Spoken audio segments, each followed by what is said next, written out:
बिस्मिल्लाहिर्रहमानिर्रहीम। अस्सलाम वालेकुम फ्रेंड्स, आसिम जावेद आपकी खिदमत में एक बार फिर हाज़िर है। इस दफ़ा हम लेसन नंबर 8 पे पहुंच गए हैं। Thank you very much. आपने मेरी प्रीवियस वीडियोस के ऊपर काफ़ी कमेंट्स दिए और अप्रिशिएट भी किया।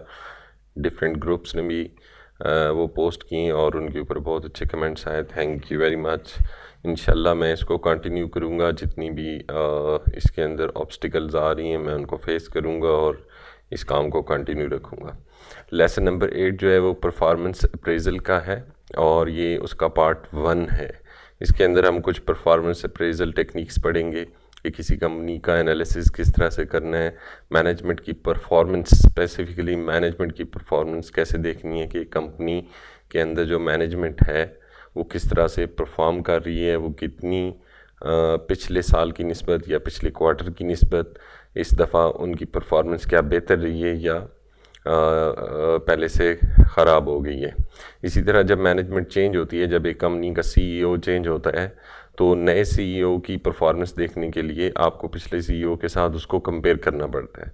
तो एज़ एन इंडिविजुअल आपके लिए ये बहुत मुश्किल होता है कि आप उसकी परफॉर्मेंस को मेजर कर सकें, लेकिन कंपनी जो फाइनेंशियल स्टेटमेंट आपको प्रोवाइड करती है उन्हीं को इस्तेमाल करते हुए आप मैनेजमेंट की एफिशिएंसी को बहुत अच्छी तरह से एनालाइज कर सकते हैं।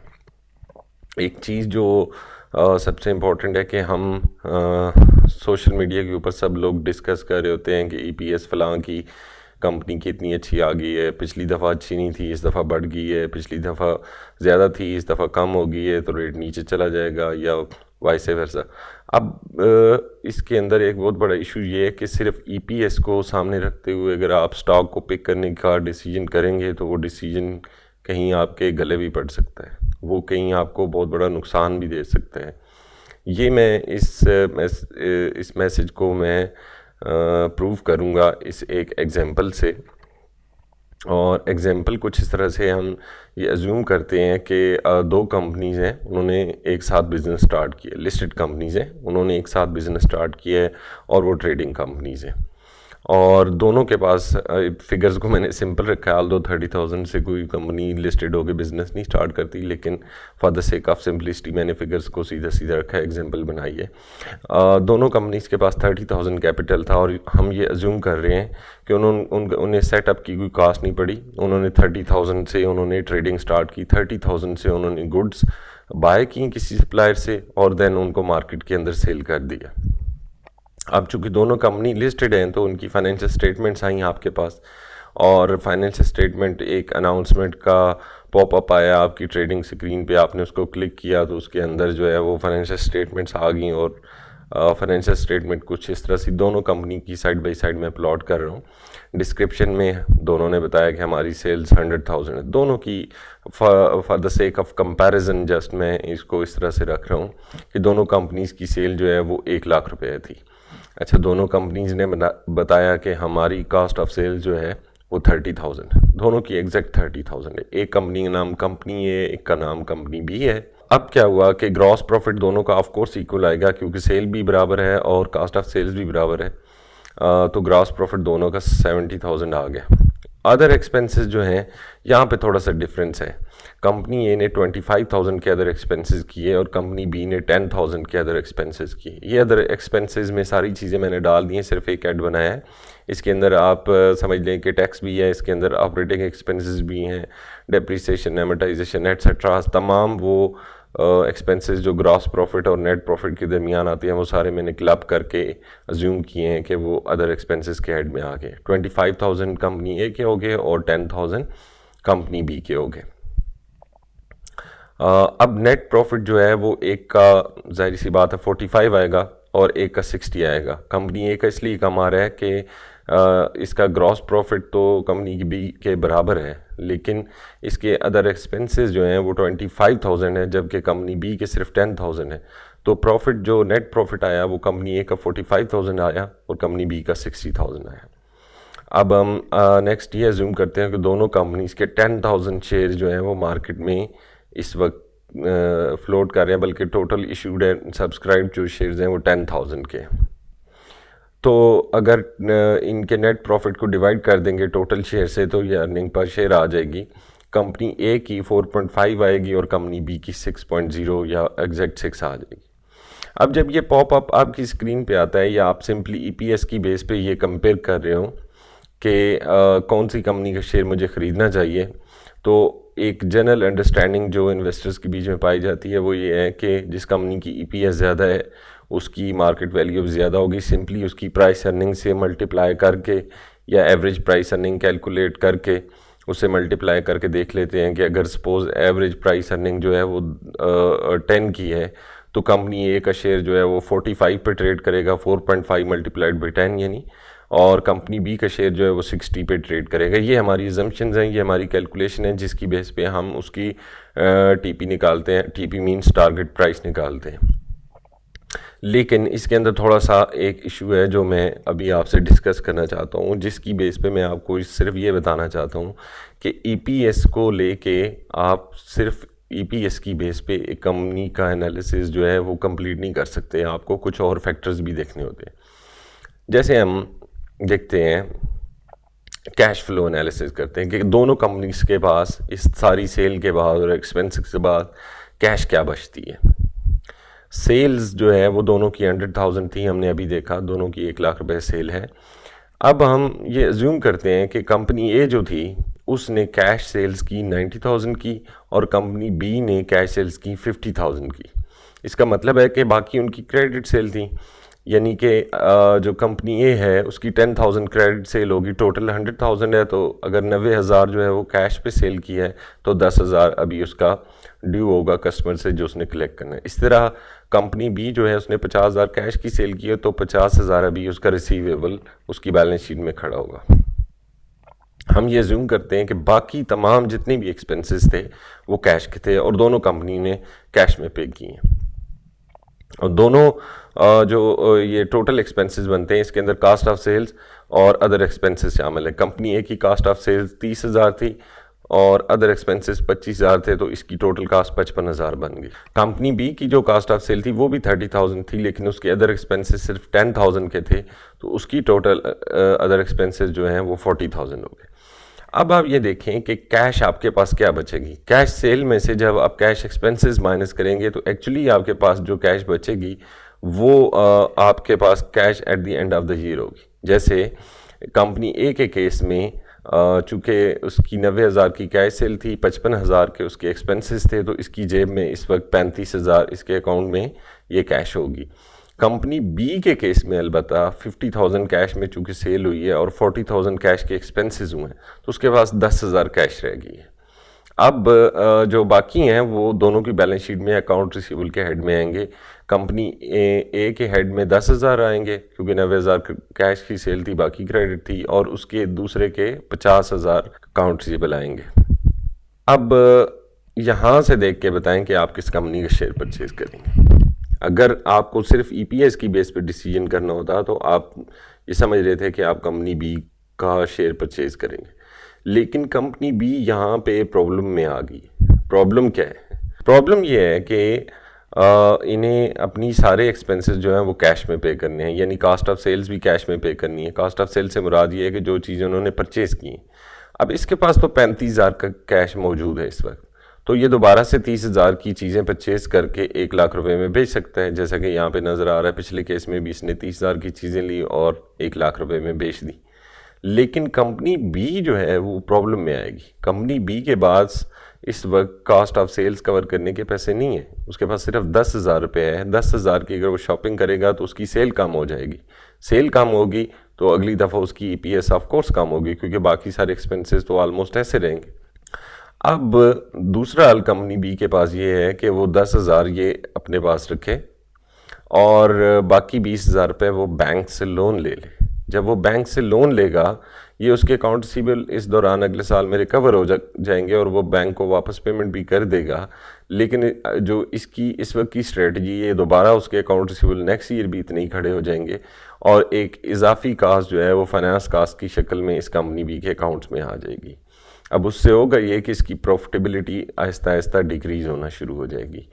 तो इस सारी बहस का मकसद ये है कि कभी भी सिर्फ ईपीएस की बेस पे डिसाइड मत करें कि कौन सी कंपनी के शेयर बाय करना है। आपको बाकी चीज़ें भी देखनी पड़ती हैं, आपको बाकी एनालिसिस भी करने पड़ते हैं, जिनमें से एक जो है हम अभी आज डिस्कस कर रहे हैं, जिसमें मैंने आपको बताया कि कंपनी की फाइनेंशियल परफॉर्मेंस देखने के लिए आपको उसके कैश फ्लो का एनालिसिस भी करना पड़ता है और आपको ये भी देखना पड़ता है कि कंपनी की पॉलिसीज़ कैसी हैं, अपनी इन्वेंट्रीज मेंटेन करने के हवाले से, अपने अकाउंट रिसीवेबल मेंटेन करने के हवाले से, अकाउंट्स पेएबल के हवाले से।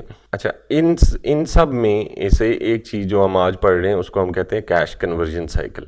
कैश कन्वर्जन साइकिल ये है कि एक कंपनी को अपनी जब भी बिज़नेस स्टार्ट करती है उसके पास कैश होती है, उस कैश से वो कोई रॉ मटेरियल परचेज़ करती है, फिर रॉ मटेरियल को किसी प्रोसेस में डालती है, फिर प्रोसेस के बाद वो फिनिश गुड्स प्रोड्यूस होती है, फाइनल प्रोडक्ट आती है, फाइनल प्रोडक्ट को फिर वो क्रेडिट पे बेचती है, क्रेडिट पे बेचने के बाद फिर वो लोगों से एक स्पेसिफिक टाइम के बाद उनको एक क्रेडिट लिमिट दी होती है, उसके बाद वो उनसे पैसे रिसीव करती है। तो कैश से कैश कन्वर्ट होने में जितना टाइम लगता है एक बिज़नेस को, उसको कैश कन्वर्जन साइकिल कहते हैं।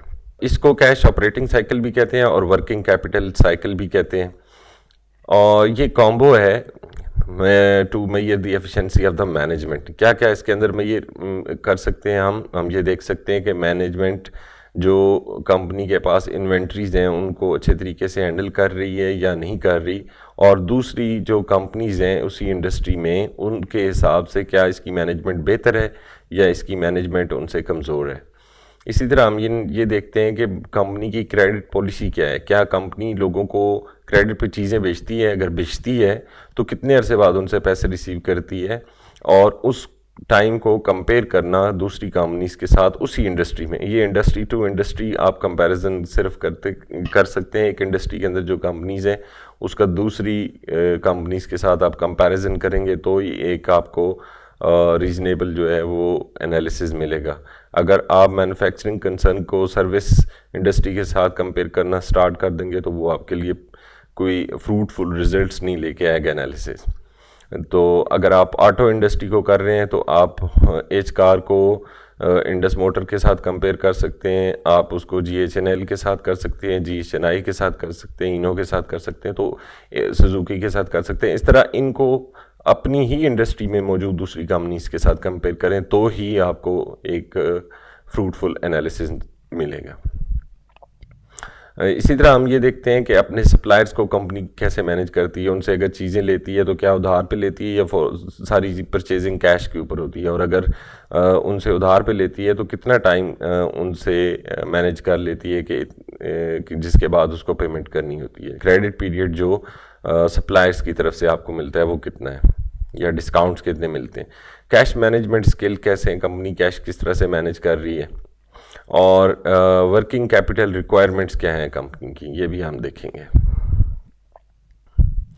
स्टेप्स क्या हैं इसको कैलकुलेट करने के। सबसे पहले हमें किसी भी कंपनी की एनुअल रिपोर्ट के अंदर से जो चीज़ें चाहिए वो मैं आपको लिस्ट डाउन कर देता हूँ ताकि आपको ये प्रॉब्लम ना हो कि ये आपको भूल जाएं। उसके अलावा मैंने एक्सेल शीट इसकी भी एक प्रिपेयर कर दी है ताकि आप लोग अगर ये कैलकुलेशन करना चाहें तो वो शीट यूज़ करके आप किसी भी कंपनी का एनालिसिस कर सकते हैं। सबसे पहले आपको क्रेडिट सेल चाहिए होगी। कंपनी नॉर्मली सेल्स देती है, लेकिन सेल्स का जो नोट होता है इनकम स्टेटमेंट के अंदर, जो मैंने आपको बताया है नेक्स्ट नोट का एक नोट दिया होता है बिल्कुल एंड पे, फाइनेंशियल स्टेटमेंट जितनी भी होती हैं, चाहे वो बैलेंस शीट है या इनकम स्टेटमेंट है, वहाँ से आप देख सकते हैं कि सेल्स के सामने जो नोट लिखा हो उसकी डिटेल में जाएंगे तो वहाँ से आपको क्रेडिट सेल मिल जाएंगी। कास्ट ऑफ गुड सोल्ड वैसे ही इनकम स्टेटमेंट के अंदर दिया होता है। क्रेडिट परचेजेज आपने निकालनी इस तरह, ये भी आपको नोट्स में से मिल जाएंगी, नोट्स टू दी अकाउंट्स जो है वहाँ से आपको इसका ब्रेकअप मिल जाएगा। अकाउंट्स रिसीवेबल किसी कंपनी के कितने हैं और अकाउंट्स पेएबल कितने हैं, ये डायरेक्टली आपको बैलेंस शीट से मिल जाएंगे। तो अभी आप देख रहे हैं कि हम इनकम स्टेटमेंट को भी यूज़ कर रहे हैं इस वक्त। आइटम कुछ इनकम स्टेटमेंट से आ रहे हैं, कुछ आइटम जो है वो बैलेंस शीट से आ रहे हैं, जैसे credit sales, cost of goods sold, credit purchases, ये आपको इनकम स्टेटमेंट से मिलेंगे, और अकाउंट रिसीवेबल और अकाउंट पेएबल जो हैं ये आपको बैलेंस शीट से मिलेंगे। ये इनके नाम थोड़े से डिफरेंट हो सकते हैं। ये अकाउंट पेएबल जो है ये ट्रेड क्रेडिटर्स कहीं भी लिखा होता है, तो वो उसमें आप कंफ्यूज मत करें। वैसे आप मुझसे क्वेश्चन कर सकते हैं, वैसे मैसेजेस पे आप मुझसे पूछ भी सकते हैं अगर किसी कंपनी में आपको ये प्रॉब्लम नज़र आ रहा हो।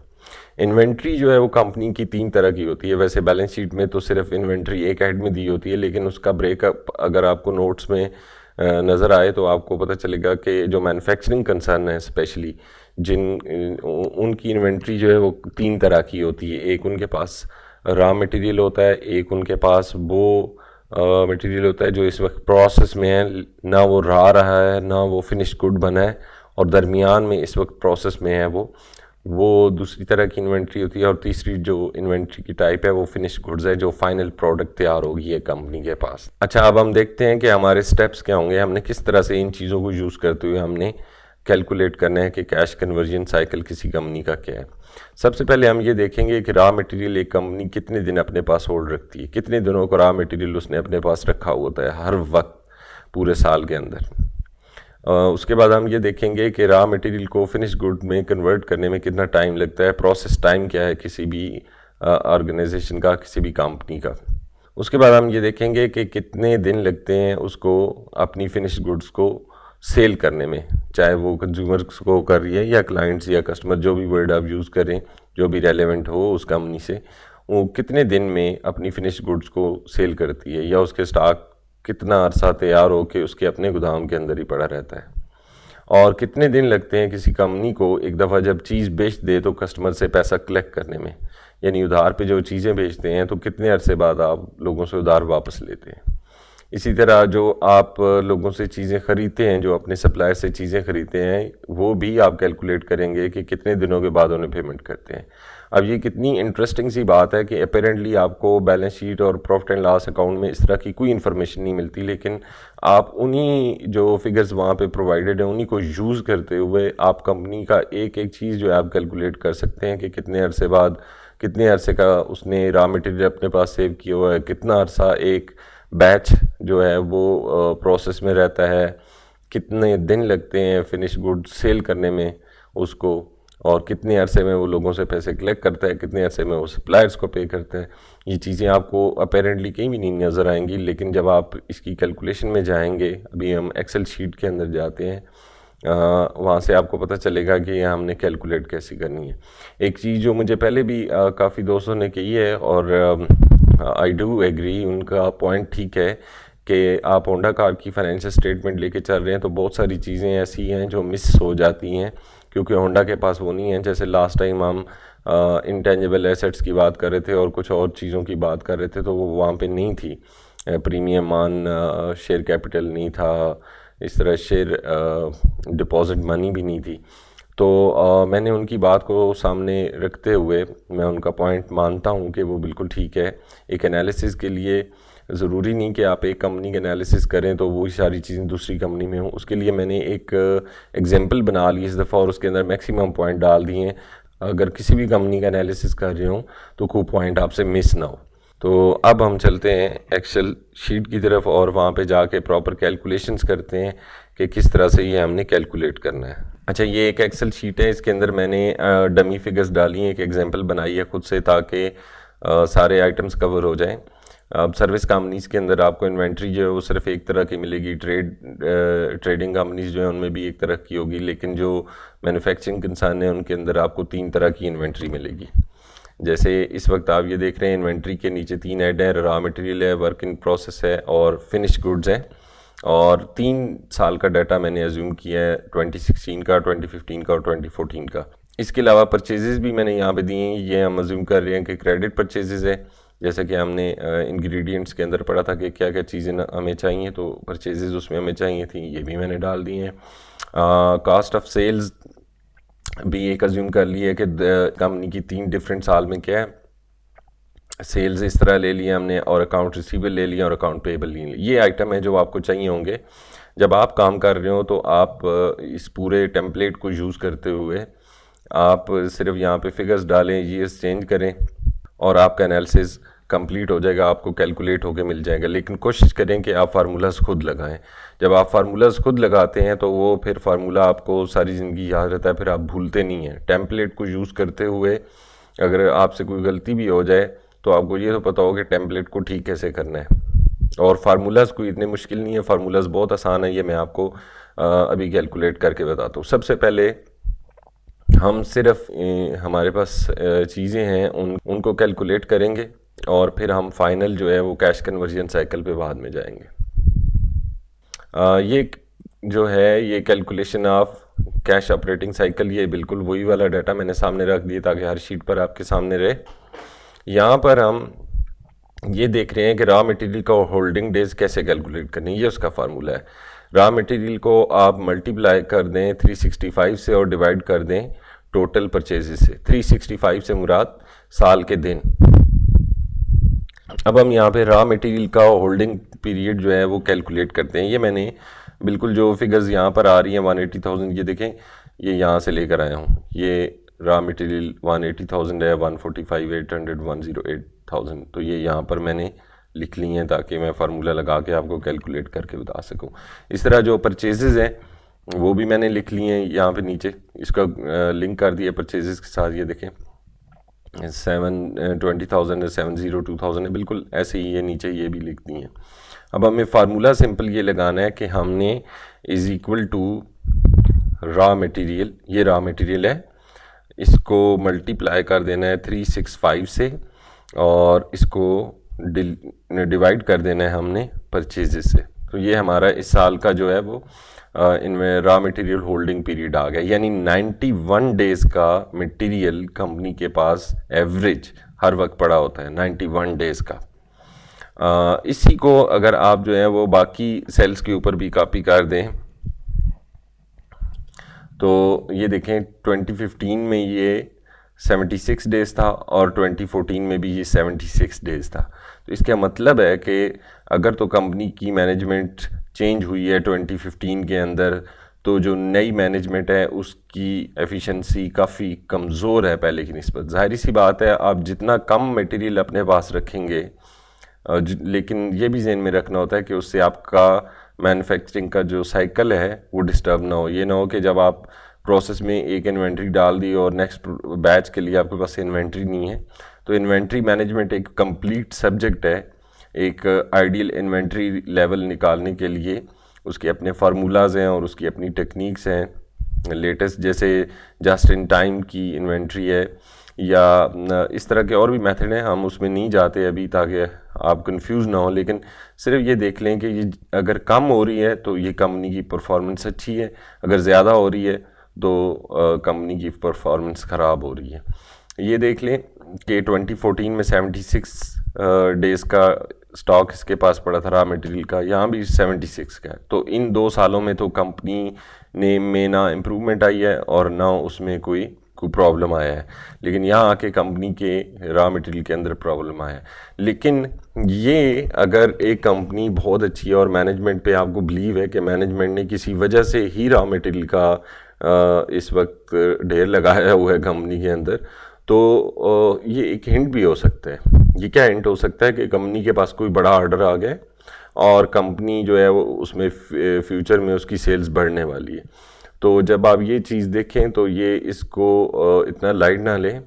अगर इसको आप बाकी चीज़ों के साथ कंपेयर करेंगे तो शायद ये एक पॉजिटिव पॉइंट हो, यानी इन फ्यूचर कंपनी को सपोज़ कोई एक बहुत बड़ा ऑर्डर मिल गया है तो कंपनी को जाहिर सी बात है उसके लिए रॉ मटेरियल ज़्यादा चाहिए होगा, उन्होंने ज़्यादा स्टॉक कर लिया होगा, तो शायद ये उस वजह से बढ़ गया होगा। तो सिंपली इसको on the face of it सिर्फ आप ये नहीं कह सकते कि कंपनी की परफॉर्मेंस ख़राब होगी, लेकिन 90% होता है ऐसे ही है कि कंपनी की मैनेजमेंट जो है वो कमज़ोर होती है, मैनेजमेंट इस पर ध्यान नहीं दे रही होती, उस वजह से ये बढ़ रही होती है। दूसरे सेक्शन पे आते हैं। दूसरे सेक्शन में हम वर्क इन प्रोसेस की जो कैलकुलेशन है वो ये करते हैं कि कितने दिन एक कंपनी का जो मटेरियल है, रॉ मटेरियल है या लेबर है, उसकी वो एक बैच प्रिपेयर करने में कितना टाइम लगता है, कितना अरसा वर्क इन प्रोसेस जो है वो होल्ड रहता है कंपनी के पास। इसका फार्मूला ये है कि work in progress multiplied by 365, इसको वर्क इन प्रोग्रेस या वर्क इन प्रोसेस भी कहते हैं। इसको मल्टीप्लाई कर दें डेज इन ईयर के साथ और डिवाइड कर दें कास्ट ऑफ सेल्स में। लास्ट जो हमने रॉ मटेरियल की टर्नओवर की कैलकुलेशन की थी उसमें हमने टोटल परचेजेस से डिवाइड किया था, लेकिन इस दफ़ा चूँकि हम वर्क इन प्रोग्रेस कर रहे हैं तो हमें कास्ट ऑफ सेल से उसको डिवाइड करना है। ये दोनों चीज़ें मैंने यहाँ नीचे पार्क कर ली हैं, वर्क इन प्रोग्रेस और कास्ट ऑफ सेल्स। ये देख लें वर्क इन प्रोग्रेस जो यहाँ पर लिखा है वही वाला नीचे आ गया है, इसी तरह कास्ट ऑफ सेल्स जो यहाँ पर लिखी है वही नीचे आ गई और बाकी भी आगे वही कॉपी होगी। अब इसका फार्मूला जो है वो कैसे लगना है, is equal to work in progress multiplied by 365 divided by cost of sales और इसको ये कंट्रोल एंटर प्रेस किया तो तीनों जगह पे कॉपी हो गया। अब ये देख लें कि ये जो है वो इम्प्रूव हो रहा है, क्योंकि 37 डेज़ था, यहाँ भी ये डेज़ हैं, ठीक है। 37 डेज़ पहले प्रोसेस में रहता था, फिर 37 रहता था, और इस दफ़ा वो बेहतर हो गया 31 पे आ गए। जब आपको ये सिचुएशन नज़र आए कि वर्क इन प्रोसेस तो इम्प्रूव हो रहा है, या अभी हम फिनिश गुड्स देखेंगे वो भी इम्प्रूव हो रही हो और वर्क इन प्रोसेस भी इम्प्रूव हो रहा हो, और उसके अगेंस्ट जो रॉ मटेरियल है वो बढ़ रहा हो, तो इसका मतलब है कि कंपनी जो है वो उसको कोई ऑर्डर मिला हुआ है, या कंपनी के पास कोई प्लान है कि वो अपनी सेल्स को बढ़ाना चाहती है या प्रोडक्शन को बढ़ाना चाहती है। लेकिन अगर सारी चीज़ें जो हैं वो ख़राब हो रही हैं तो इसका मतलब है कि कंपनी की मैनेजमेंट के अंदर इशू है।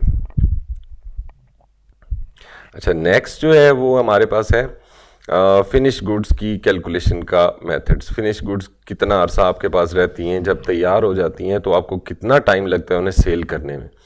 इसका फार्मूला जो है वो फिनिश गुड्स मल्टीप्लाइड बाई 365, वही days in year, divide by cost of sales आपने करना है।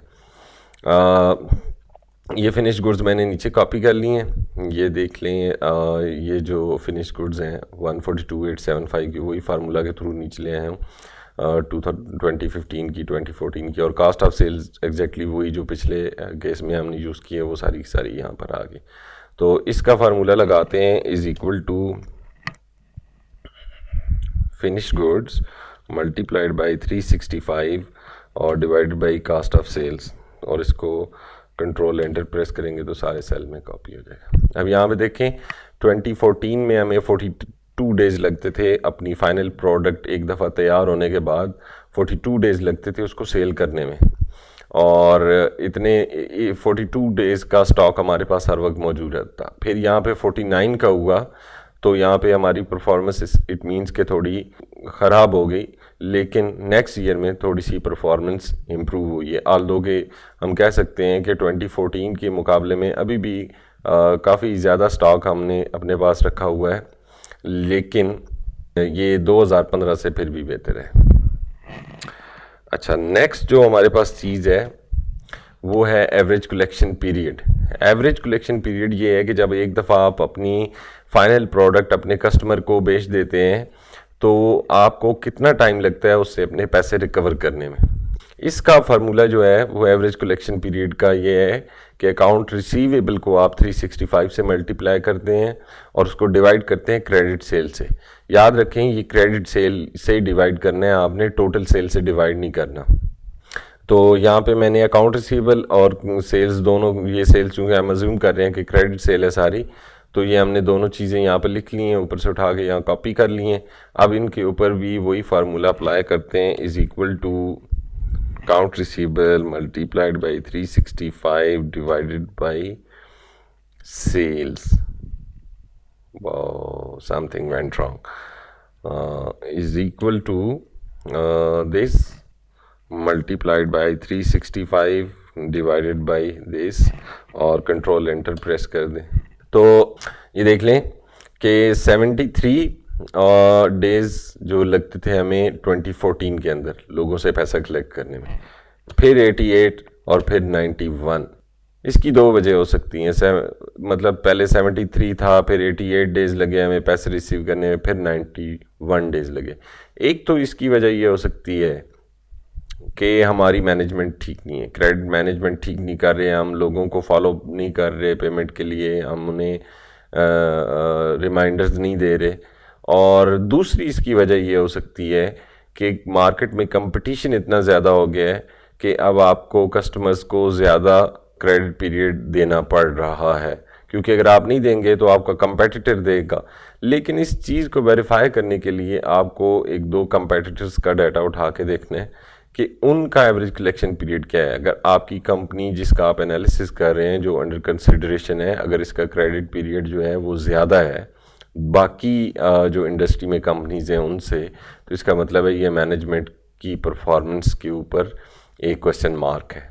एक और चीज़ होती है जिसको हम कहते हैं average payment period. Average payment period ये है कि जिस तरह आप लोगों से पैसे रिसीव करते हैं, आप लोगों से चीज़ें बाय भी करते हैं और आपने उन्हें पेमेंट भी करनी होती है। इन दैट केस जो आपको इंडिकेटर मिलता है जिसके थ्रू आप चेक करते हैं कि एक कंपनी कितना टाइम लगाती है अपने सप्लायर्स को पे बैक करने में, तो उसको आप कहते हैं average payment period. Average payment period की जो फार्मूला है वो ये है accounts payable multiplied by 365 divided by credit purchases. ये आपके सामने लिखा हुआ है, आप ये शीट मुझे मैसेज करके फेसबुक पे आप ले भी सकते हैं अगर आपको फ्यूचर रेफरेंस के लिए चाहिए या आप किसी कोई इस तरह की कैलकुलेशन करना चाह रहे हैं।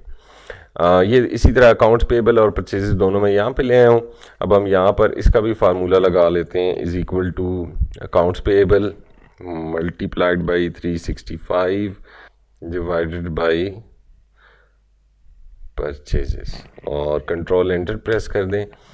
तो पहले आप देखें 2014 में 61 डेज़ के बाद आप पेमेंट करते थे, यहाँ आप कुछ जल्दी पेमेंट करना शुरू हो गए और यहाँ पर फिर वापस 64 पे आ गए। ये जितना आप बढ़ा लें उतना फ़ायदा है, सिर्फ ये देखना है कि कहीं इतना ज़्यादा ना बढ़ा दें कि सप्लायर्स आपको कोर्ट के अंदर ले जाएं और फिर वही लेसन नंबर 7 वाला केस शुरू हो जाए जिसमें हमने लिक्विडेशन को पढ़ा था।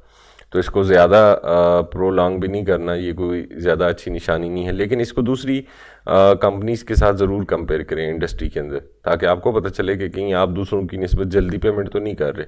अगर आप जल्दी कर रहे हैं तो इसका मतलब है कि आप अपना कैश बर्डन बढ़ा रहे हैं। इसके कंपैरिजन के बाद आपको एक्चुअली पता चलेगा कि आपकी कंपनी बेहतर परफॉर्म कर रही है या नहीं कर रही है। अच्छा, अब आते हैं कैश ऑपरेटिंग साइकिल की। जो ये सारी कैलकुलेशन हमने की है, ये सारे का सारा डाटा हम ये ले आए।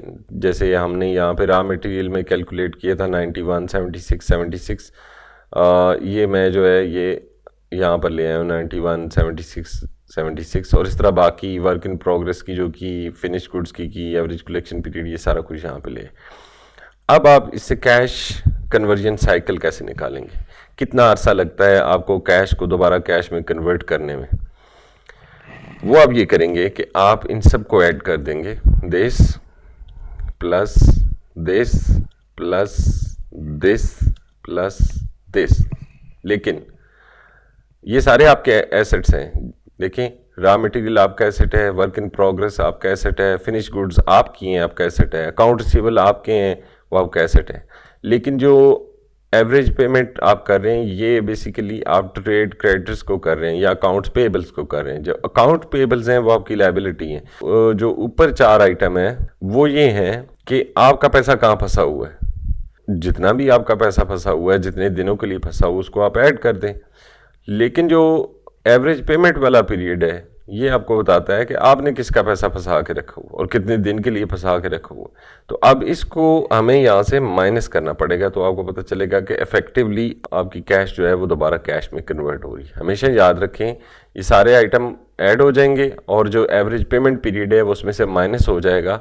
तो यहाँ से हमें पता चल रहा है कि इस कंपनी का इस ईयर के अंदर, ईयर 2016 के अंदर 197 डेज लगे इसको कैश को दोबारा कैश में कन्वर्ट करने के। अब इसी फार्मूला को हम जो है वो बाकी सेल्स पे लगा देते हैं, तो हमें पता चल रहा है कि 166 डेज लगे यहाँ पर 2014 के अंदर और 194 यहाँ लगे और 197 यहाँ लगे। तो 2014 की निस्बत ये बाकी दोनों साल जो हैं वो कुछ ज़्यादा अच्छे नहीं रहे। अगर बाकी चीज़ें जो हैं वो सब ठीक हैं और कोई ऐसा इशू नहीं है और कोई नया ऑर्डर नहीं है, कोई ऐसा मेजर ऑर्डर नहीं है जिसकी वजह से आप इन्वेंट्री आप पाइल अप कर रहे हैं, तो फिर ये जो है वो मैनेजमेंट के ऊपर एक क्वेश्चन मार्क है, उसकी एफिशिएंसी के ऊपर एक क्वेश्चन मार्क है। अच्छा, ये जितनी भी हमने कैलकुलेशंस की हैं डिफरेंट शीट्स के ऊपर, इसको सिंपली मैं एक शीट के ऊपर भी कैलकुलेशन कर सकते हैं। इसके लिए इतनी लंबी वर्किंग नहीं चाहिए।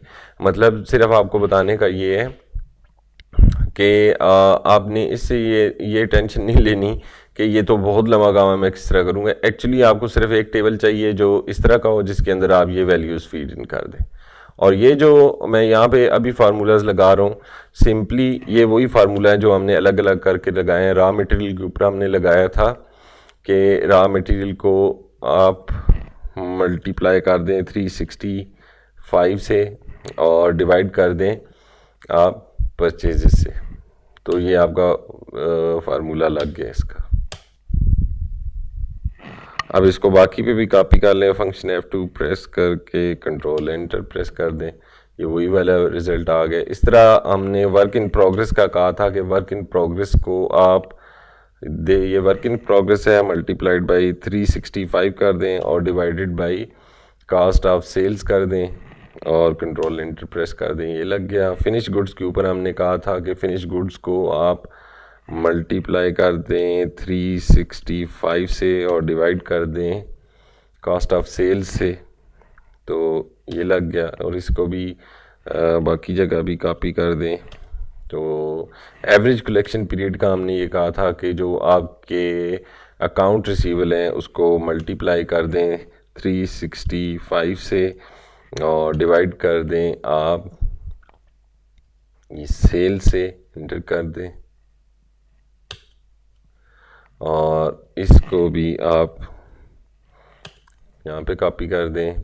एवरेज पेमेंट पीरियड के बारे में हमने ये कहा था कि आप बेसिकली अकाउंट्स पेएबल को मल्टीप्लाई कर दें 365 से और डिवाइड कर दें आप क्रेडिट परचेजेस से, तो कंट्रोल एंटर प्रेस कर दें, ये भी आ गया।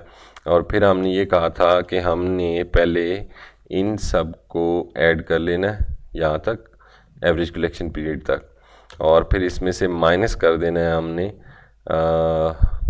जो एवरेज पेमेंट पीरियड है, तो ये हमारा कैश कन्वर्जन साइकिल आ जाएगा। तो कैश कन्वर्जन साइकिल जो है ये कोई इतनी मुश्किल चीज़ नहीं है, ये बिल्कुल सिंपल सा काम है। सिर्फ आपको ये जो टेबल है इसको आपको बनाना है और बाकी सारी कैलकुलेशंस जो हैं ये वैल्यूज़ आपको चाहिए और बाकी सारी कैलकुलेशंस जो हैं वो आपके पास हैं।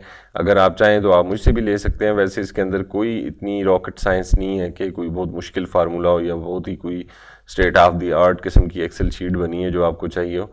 अगर आपको फार्मूलाज याद रहते हैं और अगर आप अपने हाथ से लगाते हैं उन फार्मूलाज को, तो फिर आपको कोई इशू नहीं आएगा। एक और चीज़ जो छोटी लास्ट चीज़ मैं आपको बताना चाहता हूँ वो है calculation of net working capital of A company.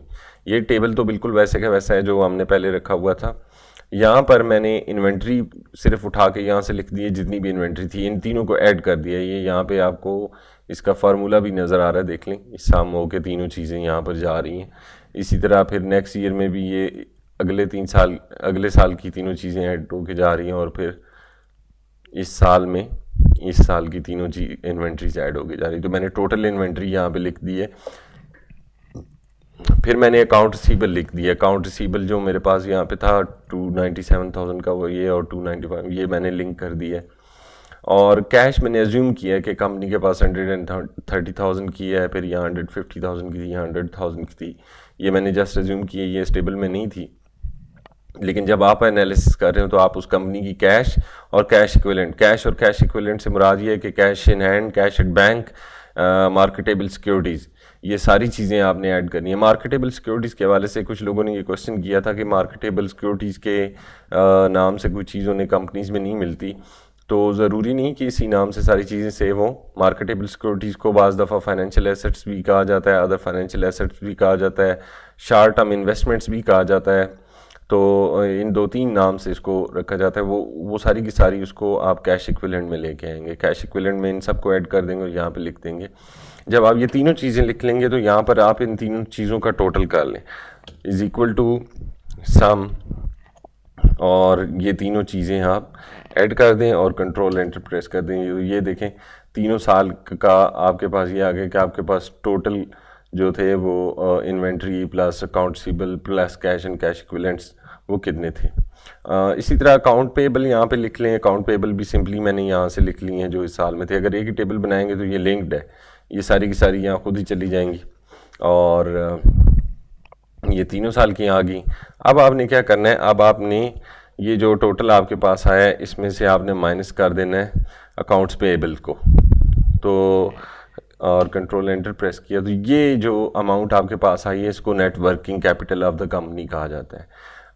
ये एक बहुत इंटरेस्टिंग फिगर है, ये बहुत इंपॉर्टेंट फिगर है। मैं आने वाले लेक्चर्स में इसके ऊपर मज़ीद डिस्कशन भी करूँगा, लेकिन एक इंट्रोडक्शन दे दिया ताकि ये शीट जो है वो एक बारे में क्लोज़ हो जाए और सारी की सारी चीज़ें जो इसके अंदर यूज़ हो रही हैं वो उसके फार्मूलाज में आपको दिखा दूँ कि किस तरह से निकालना है। जब आपसे कहा जाए किसी कंपनी का नेट वर्किंग कैपिटल क्या है तो आपको इस तरह से उसको कैलकुलेट करना है। वर्किंग कैपिटल को वर्किंग कैपिटल जो है कोर टर्म है, वो बेसिकली यूज़ होती है current assets minus current liabilities. वो भी एक इम्पॉर्टेंट चीज़ है, लेकिन उसको परफॉर्मेंस अप्रेजल जो हमने करनी है वो नेक्स्ट लेक्चर्स जो आ रहे हैं उनके अंदर कहीं उसको डिस्कस करेंगे। तो अभी के लिए आपसे इजाज़त चाहता हूँ। अपनी फीडबैक से ज़रूर आगाह कीजिएगा, अपने मशवरे भी दीजिएगा, और प्लीज़ फॉर गॉड सेक मुझसे स्टॉक टिप्स ना मांगा करें। मेरे पास कोई स्टॉक टिप्स नहीं है, मैं अपने पैसे पे सिर्फ खुद रिस्क लेता हूँ। मेरे अंदर इतना स्टेमिना नहीं है कि मैं अपनी गलतियों की वजह से आपका नुकसान करा दूँ। कि मेरा फ़ायदा होता है तो वो मेरा होता है, नुकसान होता है तो वो मेरा होता है, मैं किसी और को नुकसान नहीं करा सकता। तो प्लीज़ अवॉइड करें मुझसे कोई टिप लेने के लिए। Thank you very much, God bless you, happy investing, Allah हाफिज़।